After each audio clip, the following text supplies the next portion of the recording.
देवादिदेव खजराट मूल भगवान बासपुर स्वामी के परम पूज्य आचार्य भगवान परम पूज्य परम इष्ट शांतिनाथ भगवान की आदि ब्रह्मा आदिनाथ भगवान की सत्संग नायक भगवान महावीर स्वामी के परम पूज्य आचार्य भगवान मानतुंग स्वामी की परम पूज्य आचार्य भगवान गणाचार्य गुरुदेव विराग जी महामुनिराज की परम पूज्य आचार्य भगवान विशुद्ध सागर जी मुनिराज की दायदीप में विराजमान 3 कम 9 कोटि मुनिराजों की द्वादशांग जिनबाड़ी माता की बोले परम पूज्य मुनिराज श्री विशुद्ध सागर जी मुनिराज की जय।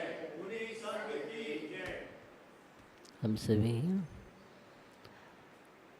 आचार्य भगवान मानतुंग स्वामी की वह पावन देशना का रसपान कर रहे हैं।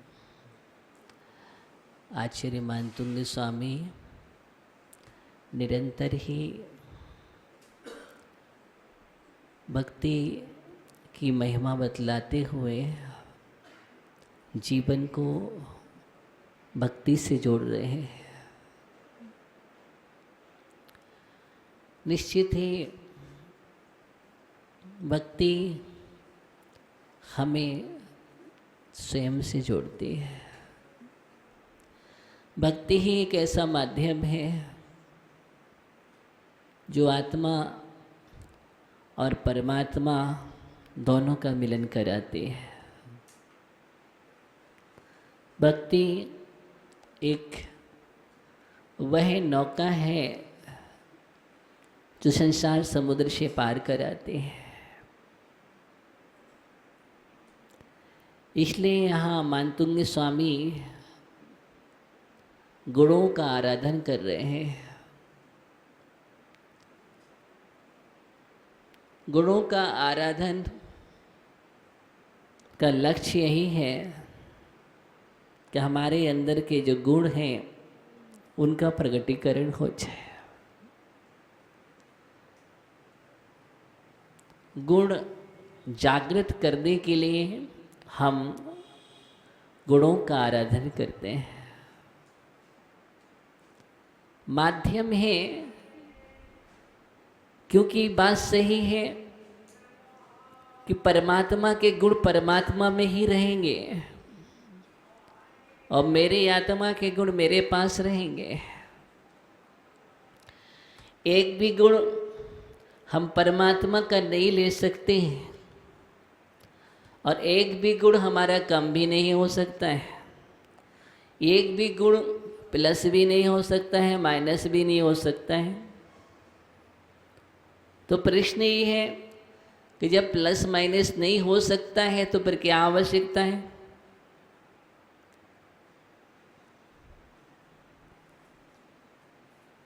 ये बात सही है कि नहीं हो सकता है।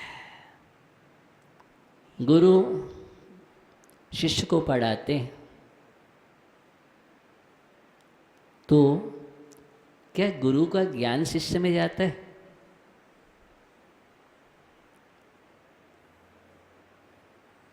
तो क्या शिष्य बिना गुरु के ज्ञानी हो जाता है?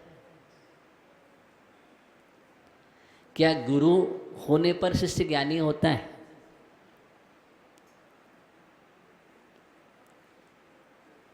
अगर गुरु होने पर शिष्य ज्ञानी हो तो सब शिष्यों को ज्ञानी होना चाहिए। टीचर पढ़ाते हैं, जितने विद्यार्थी हैं सभी को अव्वल दर्जे में पहुंचना चाहिए, योग्य होना चाहिए, तभी सभी विद्या में निष्णात हो जाना चाहिए। लेकिन ऐसा होता नहीं है। होता है क्या? सभी टॉपर नहीं होते। पढ़ाने वाले तो वही टीचर है, टॉपर सभी नहीं होते, टॉपर कोई और होता है। तो गुरु ने क्या किया? क्या किया गुरु ने?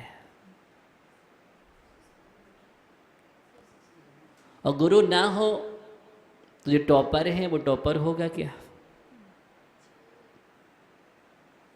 नहीं होगा।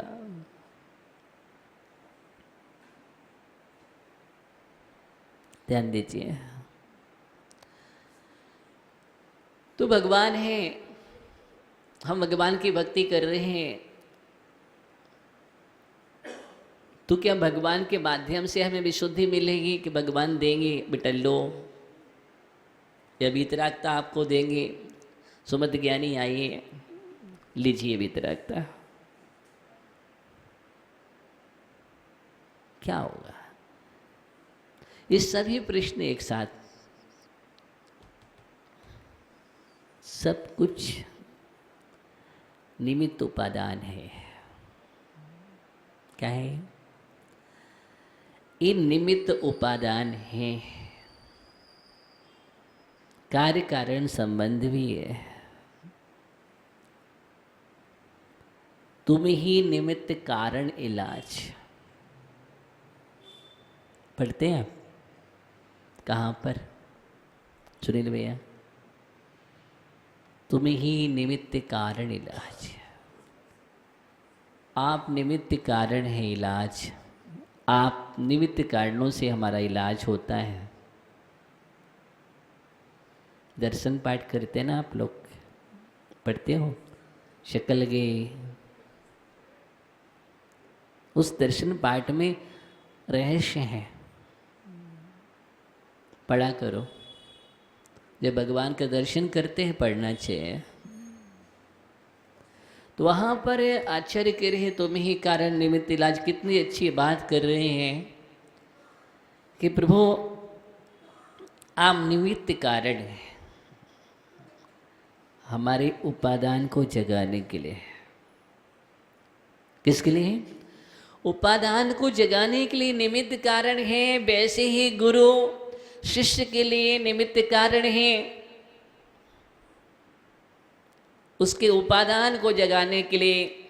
जिसका उपादान जग जाता है उसके लिए निमित्त कारण हो जाते हैं, जिसका उपादान नहीं जगता है उसके लिए निमित्त भी नहीं होते हैं। तीर्थंकर की रेशना एक निमित्त है। समोषण में बैठी 12 सभा लगी हुई है, किसी जीव ने सम्यक को प्राप्त कर लिया, उसके लिए सम्यक की प्राप्ति में निमित्त कारण होगा। किसी ने देश व्रत को धारण कर लिया, उसके लिए देश व्रत के रूप में, और किसी ने निर्गंथ महाव्रत को धारण कर लिया, उसके लिए उस निमित्त कारण हुए। जो उपादान सक्रिय हो रहा है वो निमित्त से ही सक्रिय हो रहा है, लेकिन जो उपादान परिणत हुआ निमित्त के कारण हुआ, और जो नहीं हुआ उसके लिए निमित्त रूप में नहीं हुआ।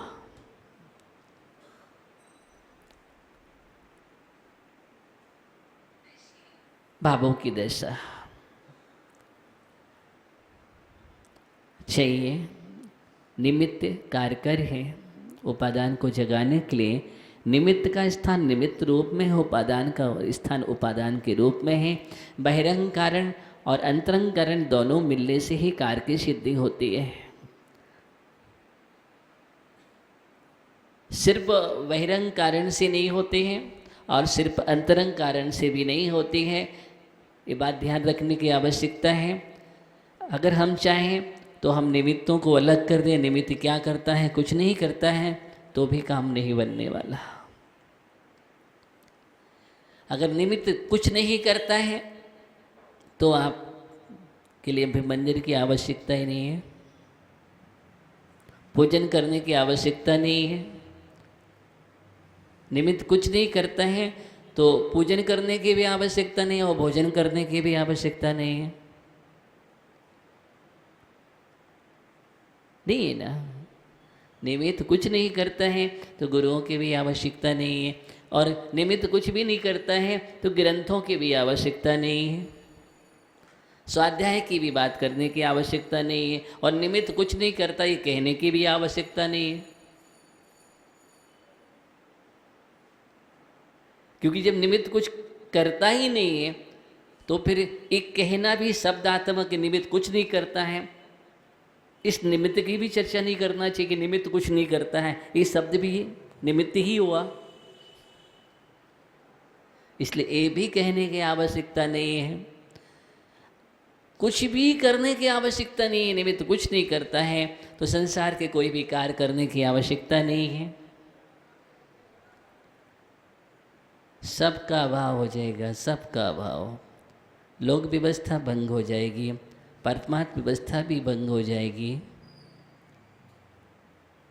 सारी व्यवस्थाएं अनुपस्थित हो जाएंगे। अगर हम इस सर्वथा कथन करके बैठ जाते हैं, इसलिए निमित्त की जगह कार्य करता है। बहिरंग कारण होता है। बहिरंग कारण प्लस अंतरंग कारण इज इक्वल टू कार्य सिद्धि। ये कार्य सिद्धि का सूत्र है। हमारे विशुद्धि के निमित्त हैं परमात्मा। आत्मा की विशुद्धि को जगाने में निमित्त होते हैं। ये बात सही है। गुरु प्रेरक होते हैं, प्रेरणा देते हैं। अगर गुरु कुछ नहीं करते हैं तो ध्यान रखना, अगर वो संस्कार नहीं देंगे तो आप मुनि नहीं कहलाएंगे। गुरु संस्कार ना दें और आप वस्त्रों को उतार दो, आपको कोई मुनि कहेगा? नंगा बोलेगा, मुनि तो नहीं बोलेगा। लेकिन जैसे ही संस्कार हो जाते उस समय फिर नमोस्तु शुरू हो जाएगा। भूत स्वामी नमोस्तु, परमेष्ठी हो गए। प्रतिमा में गुरु संस्कार ना करें तब तक प्रतिमा पूजने नहीं है। और वही जैसे है प्राण प्रतिष्ठा सौर मंत्र हो जाता है, वो अरिहंत जिनबिंब हो जाते हैं, वंदनीय हो जाते हैं, पूजनीय हो जाते हैं। निमित्त का प्रभाव, इसलिए निमित्त कारण है। दर्शन मोहिनी का उपसम उपसम करने में निमित्त कारण है। जिन बिंब दर्शन का उल्लेख इसलिए आचार्य भगवंतों ने कहा है, जिन भक्ति का उल्लेख किया गया है, धर्मोपदेश का उल्लेख किया गया है, देशना का भी कारण बनाया गया है। फिर तो निमित्त ही नहीं है तो 12 सभा लगना ही नहीं चाहिए। दिव्य ध्वनि सुनने की फिर क्या आवश्यकता है? पूरा इतिहास जब हम पढ़ते हैं तो हाँ, निमित्त कार्यकर होता है। लेकिन उन जीवों के लिए जो अपनी प्रज्ञा को जगाना चाहते हैं, उन जीवों के लिए जागना चाहते हैं, जो जागना चाहते हैं, उन जीवों के लिए आपने स्वाध्याय किया, आपने तत्व चिंतन किया।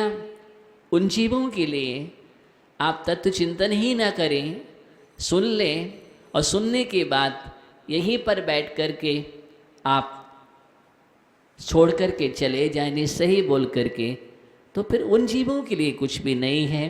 गुरु ने पढ़ाया और उस बात पर हम ध्यान ना दें तो फिर हमारे जीवन में कोई परिवर्तन होने वाला नहीं है। इसलिए गुरु जो प्रेरणा देते हैं उसको स्वीकार करना पड़ेगा। शिष्य समझता है, बन जाता है, ये बात सही है। अगर मिट्टी कहे कि नहीं हमें कुछ नहीं करना है तो मिट्टी कभी घड़ा नहीं बन सकते। मिट्टी के अंदर भी संकल्प आता है और गुरु निमित्त बनते हैं। और वो जैसा गुरु कुंभिकार मिट्टी के लिए जिस रूप में ढालता है उस रूप में ढलने के लिए तैयार होते जाते हैं।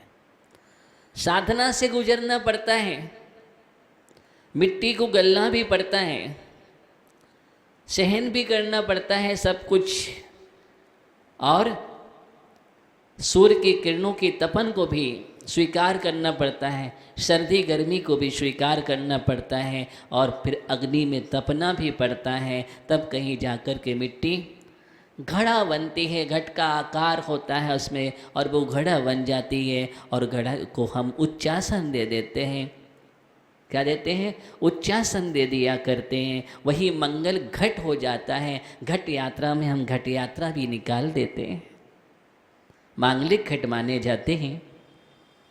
वो मिट्टी मंगल कैसे बन गई?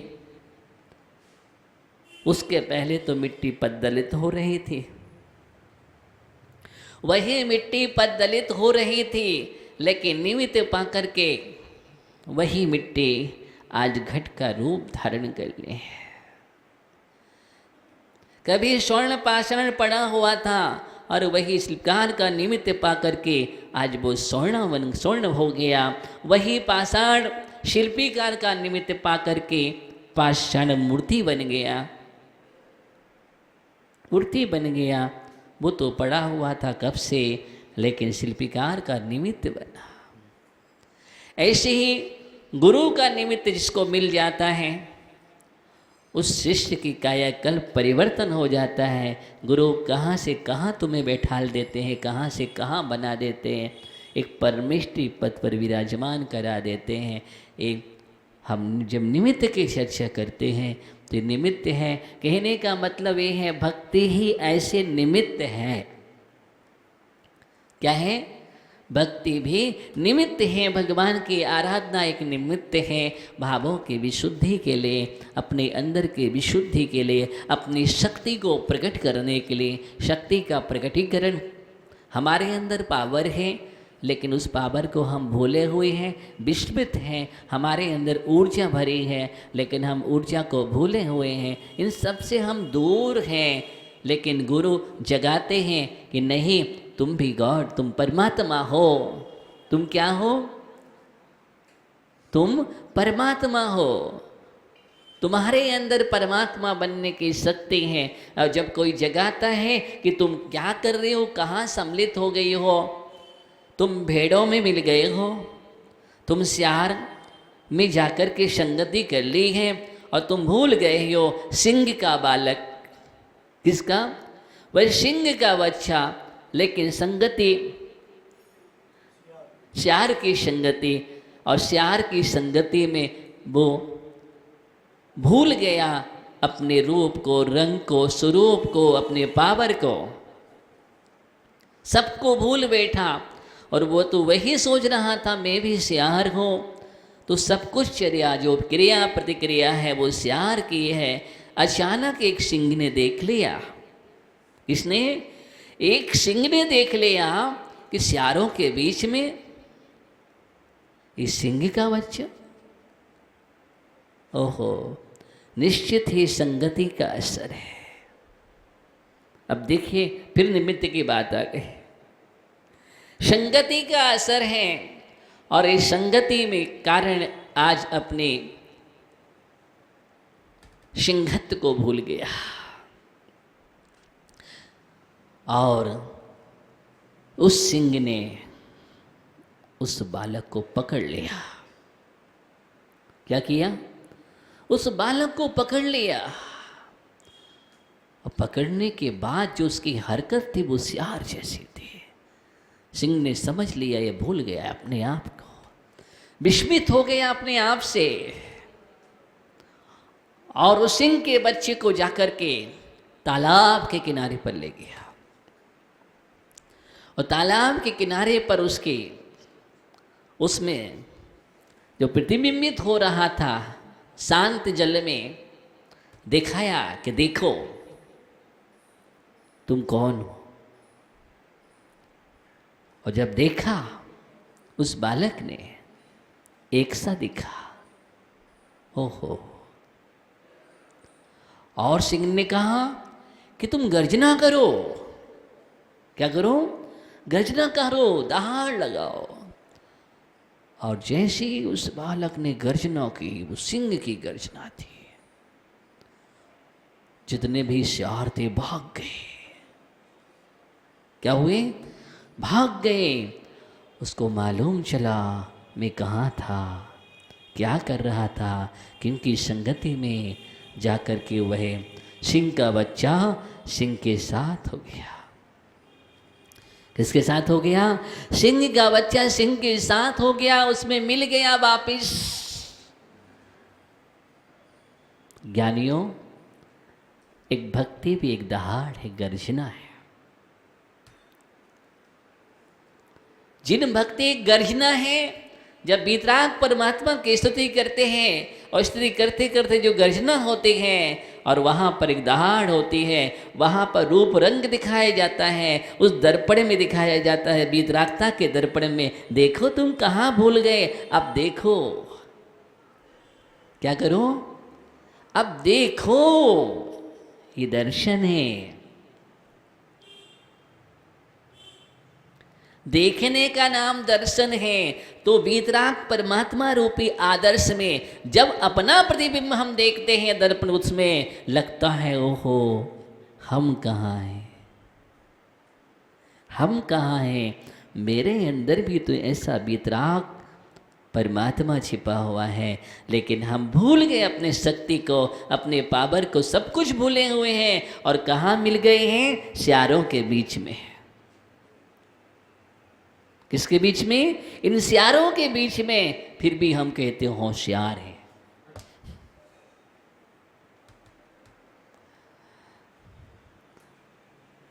और भगवान कहते हैं होशियार, हौस यार, अब तुम हौस में आ जाओ मेरे यार। क्या? मेरे यार हौस में आ जाइए। जब हौस में आओगे तभी तुम होशियार होगे, अन्यथा तुम सियार हो।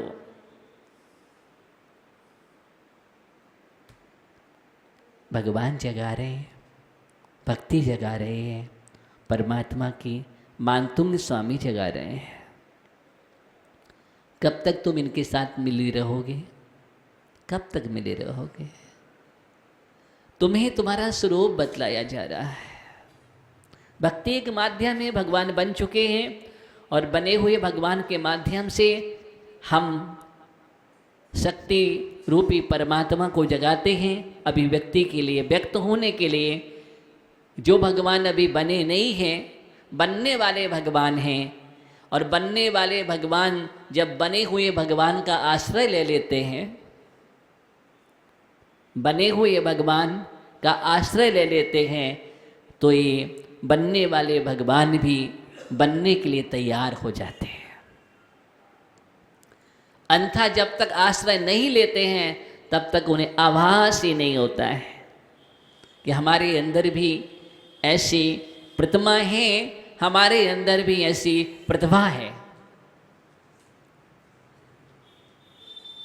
प्रतिभा तुम्हारे अंदर है, तुम्हारे अंदर अकूत खजाना है, तुम्हारे अंदर अनंत शक्ति है, ऊर्जा है, सब कुछ है, तुम भंडार हो। लेकिन जब तक तुम भूले हुए हो, बस उस भूल को सुधारने के लिए, उस अंधकार से दूर करने के लिए यहाँ पर आपको अलौकिक सूर्य के दर्शन कराए। किसके? अलौकिक सूर्य के दर्शन कराए हैं, दिव्य सूर्य के, जो कभी अस्त नहीं होता है। देखो ना, तुम कहाँ अंधकार में जी रहे हो, ऐसा प्रकाश तुम्हारे अंदर है, ऐसा प्रकाश पुंज तुम्हारे अंदर है, उसको तुम पहचानो। आओ, कोई तुम्हें ग्रस्त नहीं सकता है, अस्त भी नहीं होते हो, आपको कोई ग्रसित भी नहीं करने वाला है, और आपका प्रकाश प्रताप के लिए कोई बादल आपके सामने आने वाला नहीं है। अर्थात कोई ऐसा मेघ नहीं है जिस मेघ में ऐसी क्षमता हो जो आपके प्रकाश को रोक सके। आप ऐसे अपूर्व दीपक हो, इसलिए हम यहाँ पर 17वें काव्य में अपूर्व दीपक, सूर्य से भी अधिक महिमावंत हो। हे मुनिंद्र, हम आपकी वंदना कर रहे हैं। लोक में ऐसे ऐसे गुणों से आप सहित हो, आप पूरे लोक को प्रकाशित करते हो। क्या करते हो? आप पूरे लोक को प्रकाशित कर रही हो। मैं आपकी वंदना कर रहा हूँ।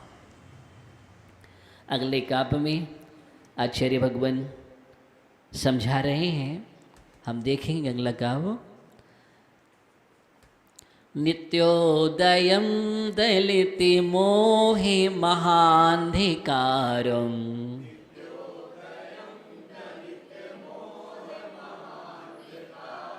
गम्यं न राहुवदेनस्य न वारिदानम्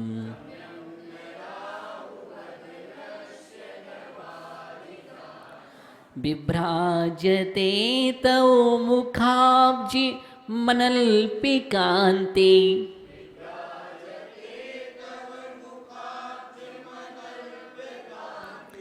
विद्योतयज्जगिदपूर्वे शशाङ्के बिम्बम्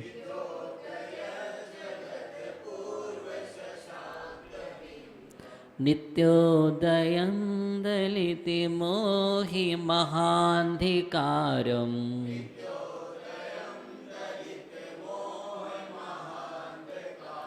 गम्यं न राहुवदेनस्य न वारिदानाम्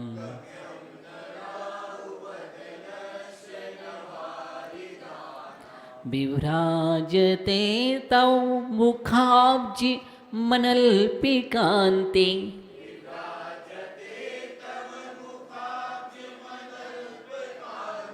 विद्योतयज्जगिदपूर्वे शशाङ्के बिम्बम्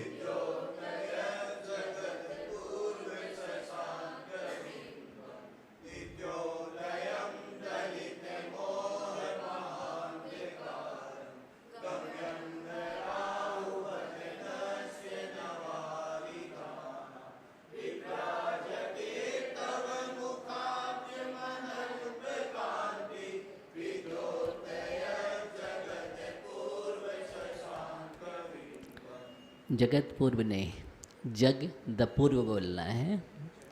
हाँ, जगत पूर्व बोलेंगे तो गलत हो जाएगा।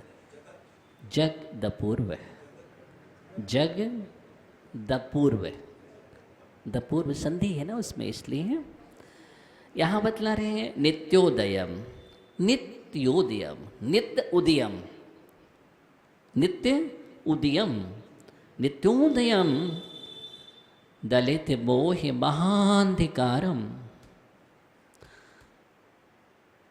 तव मुखाब्जम अनल्पिकांति। तव माने आपका, मुखाब्जम मुख अब्जम, अब्ज कमल, मुख कमल, मुख कमल, आपका मुख कमल, भगवान के मुख के लिए मुख कमल, आपका मुख कमल नित्योदयम सदा काल उदित रहने वाला है। कैसा है? सदा काल उदित रहने वाला है। वो कमल हमेशा खिला रहता है, मुरझाता नहीं है। कि सूर्य का उदय होगा तो कमल खिलेगा, सूर्य अस्त हो गया तो कमल मुरझा गया। ऐसा नहीं है, किसी के अधीन नहीं, पराधीन नहीं, स्वाधीन नित्य उदय रहने वाला है। तो हमेशा ही उदीयमान है, उदित रहने वाला है, नित्य उदित रहने वाला। और क्या करता है वह? दलित मोह महान्धिकारम, दलित माने नष्ट कर दिया है, दल दिया है। क्या कर दिया? दल दिया, यानी नष्ट कर दिया है। किसको? मोह महान्धिकारम, मोह माने मोह रूपी महान अंधकार को। किसको कर दिया है? मोह रूपी महाअंधकार को जिसने दल दिया है। मोह रूपी महाअंधकार को जिसने नष्ट कर दिया है। दलित माने नष्ट कर दिया, मोह माने मोह रूपी, महाअंधकार माने महान गाढ़ अंधकार। महान माने गाढ़, प्रगाढ़,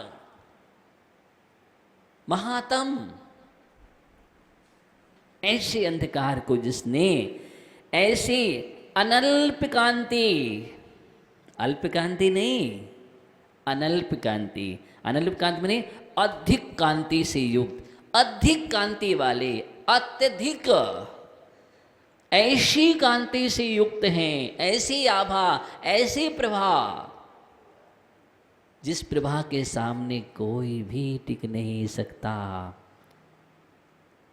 ऐसी प्रभा कांति से युक्त है। और ना माने नहीं, राहु बदनस्य, राहु बदन, बदन माने मुख, राहु के मुख के द्वारा, इसके द्वारा राहु बदनस्य, राहु के मुख के द्वारा आप गम्यम नहीं गिरसा जाता है। गम्यम माने समर्थ है, समर्थ अर्थ बोलते गम्यम माने समर्थ है, अथवा नहीं गिरसा जाता है। राहु के मुख के द्वारा गिरसे नहीं जाते, भाव ये निकलेगा, तो नहीं गिरसा जाता है क्या ना, और ना बारिदानम, ना माने नहीं, बारदानम माने मेघ, मेघ, मेघों के, मेघों के, जगत माने जगत को, विद्युतयज, विद्युतयज माने प्रकाशित करता हुआ, विद्युतयज माने प्रकाशित करता हुआ, जगत अपूर्व, यहां से निकलेगा अपूर्व शशांग बिंबम, अपूर्व शशांग बिंबम, अपूर्व माने होता है अद्वितीय, अपूर्व माने अद्वितीय, शशांक बिंबम माने, शशांक माने चंद्रमा, बिंब चंद्रबिंब, चंद्रमा के बिंब के समान विभ्राजते, सुशोभित होता है। क्या होता है? विभ्राजते माने सुशोभित होता है। कौन सुशोभित हो रहा है? आपका मुख कमल, आपका मुख कमल। हे भगवान, हमेशा उदित रहते हैं, आप ऐसे चंद्रमा हैं, आप ऐसे चंद्रमा हैं। पहली बात तो हमेशा उदित रहते हैं, हमेशा प्रकाशित करते हैं, पूरे लोक में शीतल शीतल चांदनी बिखेरने वाले, शीतल शीतल चांदनी बिखेरने वाले और सबको शीतल प्रकाश देने वाले आप ही हैं। आपके प्रकाश में जो आता है वो प्रकाशित होता है और शीतलता को पाता है। उस आप के लिए कोई ऐसा राहु नहीं है जो आपको गिरस सके। चंद्र ग्रहण नहीं होता है, आप में कभी ग्रहण नहीं होता है। सूर्य ग्रहण और चंद्र ग्रहण की बात यहाँ बतला दी गई है कि आप में से सूर्य हैं, उसमें भी ग्रहण नहीं होता है, और आप ऐसे चंद्र हैं, आप में भी ग्रहण नहीं, कोई राहु नहीं लगता। हम लोक में कहते हैं राहु ने ग्रस लिया, वास्तव में ग्रस्ती नहीं है कोई। अब हम सिद्धांत की बात करते हैं। इस सूर्य ग्रहण और चंद्र ग्रहण क्या है? सूर्य ग्रहण और चंद्र ग्रहण का मतलब है राहु और केतु का विमान। किसका? केतु का विमान मंद गति से चलता है, राहु का विमान भी मंद गति से चलता है, और चलते चलते 6 माह में जब सूर्य के नीचे आ जाता है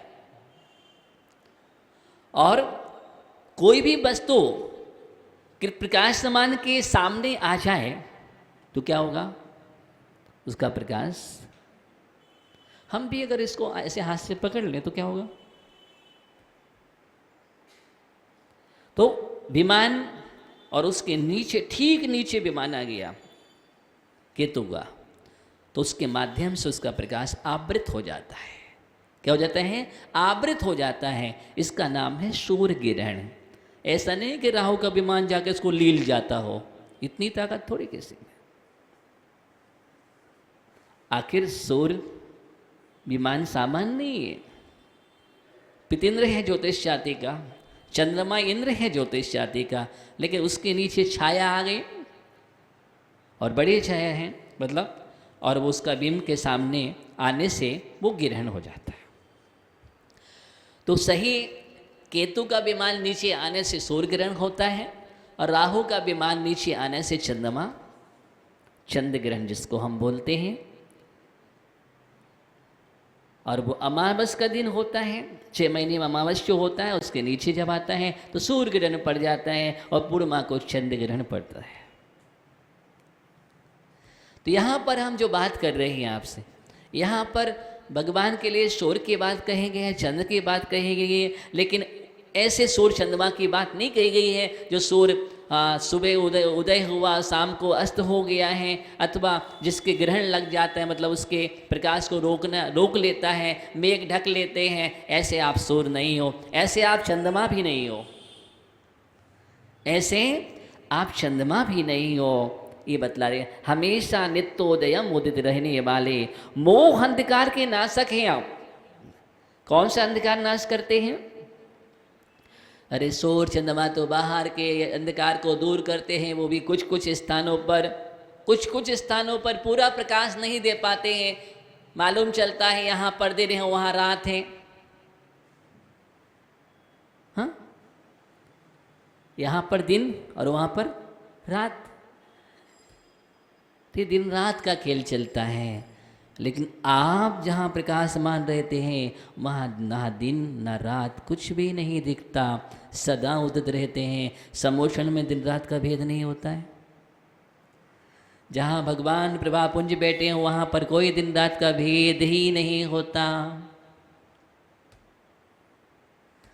तो हमेशा उदित रहने वाले मोह अंधकार के नाशक हैं आप। राहु को, बादलों को भी तिरस्कृत करने वाले हैं।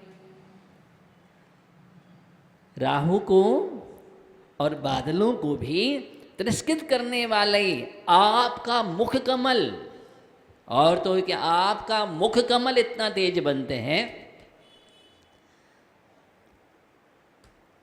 कि उस मुख कमल की आवाज से तीनों लोग अपूर्व कांति के लिए चंद्रमंडल से सुशोभित होता है।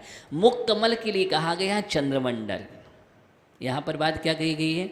मुख्यतः मुख कमल पर ध्यान दिया गया है। आचार्य मानतुंग स्वामी बीतरागी आदिनाथ भगवान के मुख कमल का वर्णन कर रहे हैं कि मुख कमल हमेशा ही उदित रहता है, और ऐसा चंद्रमंडल की शोभा को, ऐसी कांति है, चंद्रमा के समान कांति है, लेकिन उस चंद्रमा के समान नहीं है जो बादलों में ढक जाए या राहु ग्रस ले। नहीं, आपने मोह रूपी अंधकार को नाश करने वाले ऐसे कांति युक्त, आभा युक्त चंद्रमंडल के समान आपका मुख है, इस समझाया है।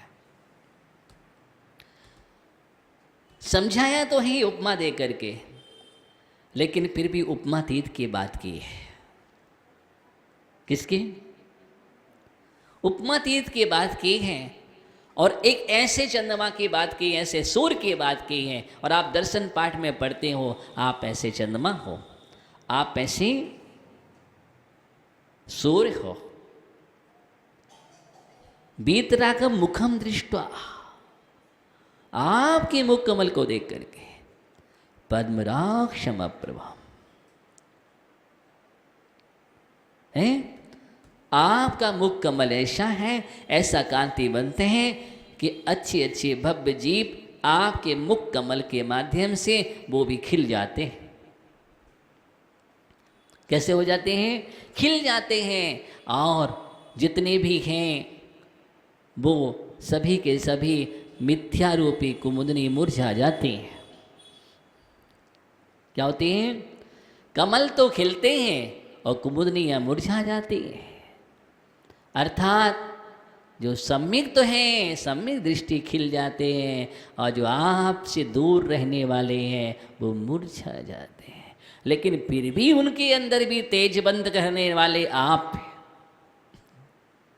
क्या हैं? उनके अंदर भी तेज भरने वाले, प्रकाश लाने वाले, और उनके मिथ्यात्व मोह को दलन करने वाले भी आप निमित्त हैं।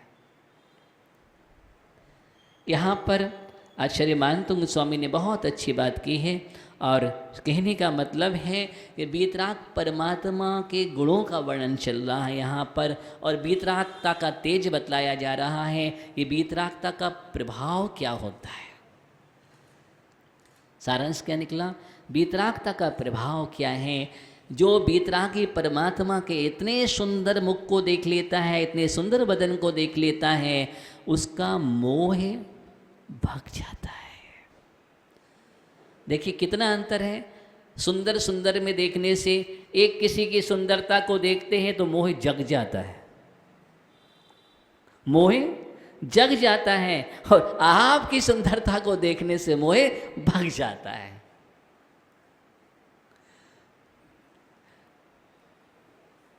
ओह, ऐसे सुंदर हैं, ऐसे सुंदर को देखना चाहिए। सुंदरता भी देखो, ऐसी सुंदरता को देखो जिस सुंदरता को देखते देखते आत्मिक सुंदरता नजर आ जाए। क्यों? क्योंकि आप आत्मिक सौंदर्य को जगाते हैं। जिसको जगाते हैं? आत्मिक सौंदर्य को जगाने वाले आप हैं। इस शरीर की सुंदरता सुंदरता नहीं है। आप अभी तक रागी मोही को देखती हो, किसी कामदेव जैसा सुंदर तन देख लिया, आप मोहित हो गए। लेकिन नहीं, ये तीर्थंकर परमात्मा का सुंदर तन है। तीर्थंकर परमात्मा के सुंदर तन को देख करके आज तक कोई मोहित नहीं हुआ, आज तक कोई मोहित नहीं हुआ। और देख करके ऐसा मोहित हुआ, ऐसा मोहित हुआ कि जो मोहित हुआ उसका मोह ही गल गया। क्या हुआ? उसका मोह ही गल गया और एक बार उनको देख लिया, फिर किसी को देखने की इच्छा ही नहीं हुई, समाप्त हो गए। धन्य है ऐसे परमात्मा की यहाँ पर स्तुति और वंदना चल रही है। तो हम आदिनाथ भगवान का स्तमन करते उनको नमन कर रहे हैं और भावना भा रहे हैं, मोह रूपी अंधकार हमारा दूर हो जाए। क्या हो जाए? मोह रूपी अंधकार। और निश्चित ही ध्यान रखना, वीतरागी परमात्मा को देखने से, मुख कमल देखने से मोह अंधकार भागता है। दर्शन मोहिनी अंधकार और चारित्र मोहिनी अंधकार, दो प्रकार का अंधकार है। एक दर्शन मोह और एक चारित्र मोह। वो आपको देखने से दर्शन मोह भाग जाता है, भक्ति है। और भक्ति का प्रभाव यही है कि दर्शन मोह भागता है, और दर्शन मोह भागता है तो सम्यक दर्शन जागता है, और सम्यक दर्शन जागता है तो विचारित मोहिनी भी धीरे धीरे वो भी शिथिल पड़ने लगता है, उसका भी प्रभाव कम होने लगता है। ये सिद्धांतिक रहस्य है। बस इस रहस्य को हम समझें अपने जीवन में। प्रभु से आराधना करते हुए भावना भाव प्रार्थना करो, हे भगवान हमारे अंदर भी ऐसी शक्ति जो है उसका उद्घाटन हो, हमारे भावों में विशुद्धि हो। क्या हो? हमारे भावों में विशुद्धि हो, हमारा चित्र पवित्र हो, हमारा चित्त पवित्र हो, और चित्त पवित्र हो तो हमारा चित्र पवित्र होगा। क्या होगा? चित्र पवित्र होगा और हम विचित्रों से बच जाएंगे। चलिए जाप करते हैं। ओम ह्रीं ह्रीं नमो व्योवणपत्ताड़म। ओम ह्रीं ह्रीं नमो व्योवणपत्ताड़म। ओम ह्रीं ह्रीं नमो व्योवणपत्ताड़म। व्योवण बोलते हैं, ये व्योविड्ढी भी आता है, कहीं कहीं व्योविड्ढी भी आते हैं, व्योवण भी आता है। यहाँ पर ऐसे ऋषिधार मुनिराज ऋषि संपन्न जो विक्रिया रिद्धि से सहित है। कौन से ऋषि? विक्रिया रिद्धि से संपन्न मुनिराज हैं, उन्हें मेरा प्रणाम हो, नमस्कार हो। हम वंदना करते हैं उनके चरणों की और भावना भाते हैं, हे मुनिराज मुझे भी ऐसी बुद्धि, ऐसी प्रज्ञा जागृत हो ताकि हम बीतराग परमात्मा को समझ करके बीतरागी बन सके। यही भावना है। ओम नमः शिदेव्य।